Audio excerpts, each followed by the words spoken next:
तो सबसे पहला काम क्या करना है, तो हम लोग जानते हैं कि एकांक आवेश के लिए जो हम विद्युत क्षेत्र की तीव्रता पढ़ के आए हैं पहले पार्ट में, वो ई से लिखते हैं, ठीक है। तो ई बराबर लिखेंगे, क्या हो जाएगा, ई बराबर 1/4πε0। फिर नेक्स्ट क्या होता है आपका Q/r², ठीक है। ये बात तो हम जानते हैं, पहले से ही जानते हैं। उसके बाद में हमको क्या करना है, एकांक आवेश के कारण बी से, यानी एकांक आवेश को बी से ए तक लाने में किया गया कार्य। तो क्या लिखेंगे, यानी कि मान लीजिए एकांक आवेश है, इस एकांक विभव की परिभाषा क्या है, विभव की परिभाषा है तभी तो काम कर पाओगे, यानी कि किसी एकांक आवेश को अनंत से किसी बिंदु तक लाने में किया गया कार्य तो विभव कहलाता है, ठीक है। अगर नेक्स्ट क्लास में बात कर लेंगे उसकी भी, यानी कि अनंत से किसी एकांक आवेश को किसी बिंदु तक लाने में किया गया कार्य तो विभव कहलाता है। तो यानी कि एकांक आवेश को मान लीजिए, पहले तो हमको यहाँ पर कोई एकांक आवेश है, पी से यहाँ तक लाएंगे टोटल, तो हमको तब विभव मिलेगा। लेकिन अभी मैं बी से ए तक की ज्ञात कर लूंगा, टोटल समाकलन करा के आसानी से निकल जाएगा, ठीक है कि नहीं। पहले सूक्ष्म खंड का निकाल लेंगे, फिर टोटल निकाल लेंगे। तो क्या करना है, एकांक आवेश को बी से ए तक लाने में किया गया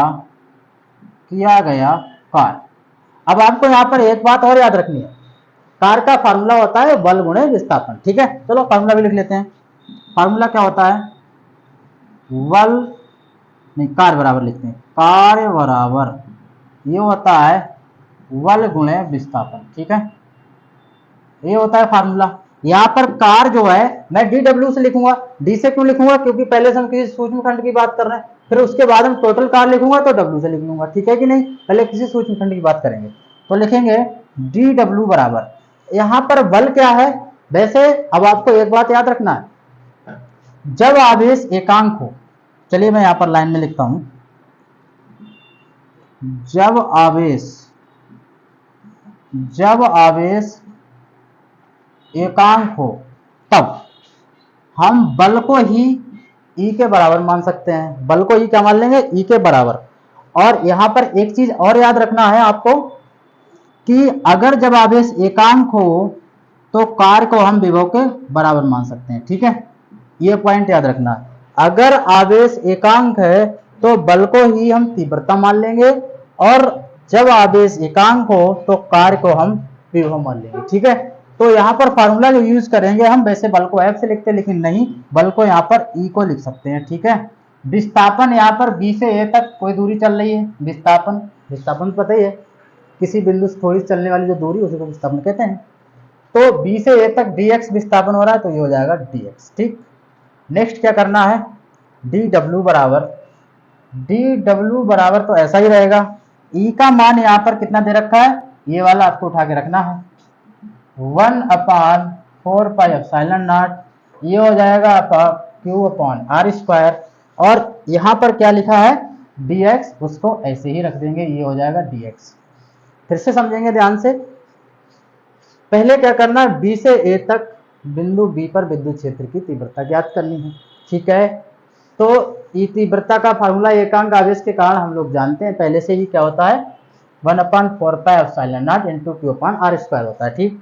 फिर क्या करना है, एकांक आवेश को बी से ए तक, यानी बी से ए तक लाने में किया गया कार्य का फार्मूला होता है बल गुणा विस्थापन।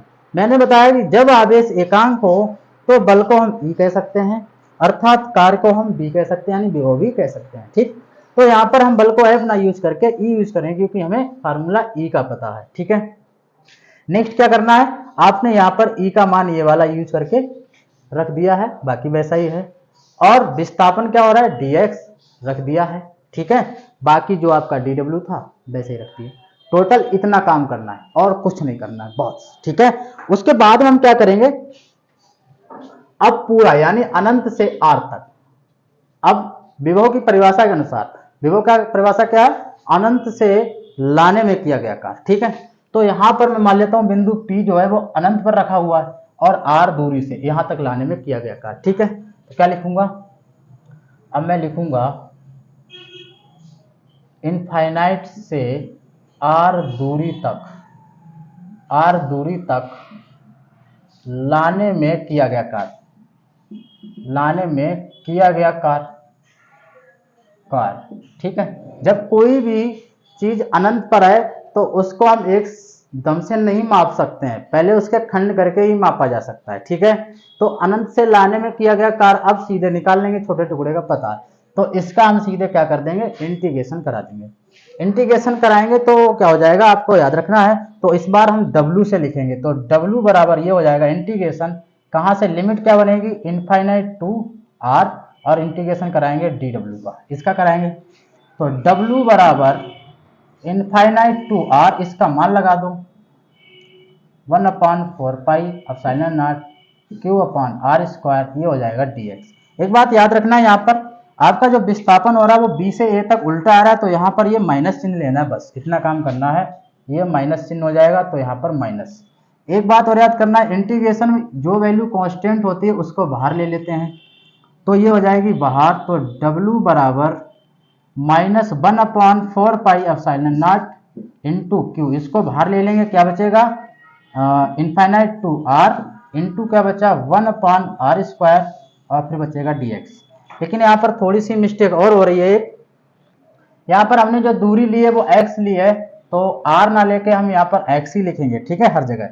तो यहाँ पर भी मैं x लिखूंगा क्योंकि x के सापेक्ष इंटीग्रेशन हो रहा है, तो ये मिस्टेक हो सकती है। ठीक है, तो यहाँ पर भी हम x ही लेंगे। ठीक, जहाँ जहाँ r है वहां पर x लिखेंगे। तो जो हमारी वैल्यू कांस्टेंट होती है इंटीग्रेशन में, आपको याद रखना, उसको बाहर ले लेते हैं। मतलब कांस्टेंट का मतलब ये होता है जिसका मान ना पता हो, जिसका सूत्र ही ना हो। तो इसका मान नहीं पता होता तो उसको कांस्टेंट मान लेते हैं, ये नियत है, यानी जिसकी मान निश्चित है, जिसको घटाया ना जा सके, बढ़ाया ना जा सके, उसको कांस्टेंट मान लेते हैं। जिसको ना घटाया जा सकता ना बढ़ाया, तो उसको बाहर कर लिया, बाकी बचा 1/x², इसका इंटीग्रेशन करा लेंगे। कैसे कराते हैं, याद रखना है, W बराबर ये हो जाएगा आपका, ऐसा ही रहेगा, इसको हम चेंज नहीं कर सकते हैं। आगे करेंगे इनफाइनाइट टू R, इसको ऊपर ले जाएंगे तो माइनस की पावर हो जाएगी, ये हो जाएगा dx। एक फार्मूला याद रखना है समाकलन का, ये होता है x⁴n dx।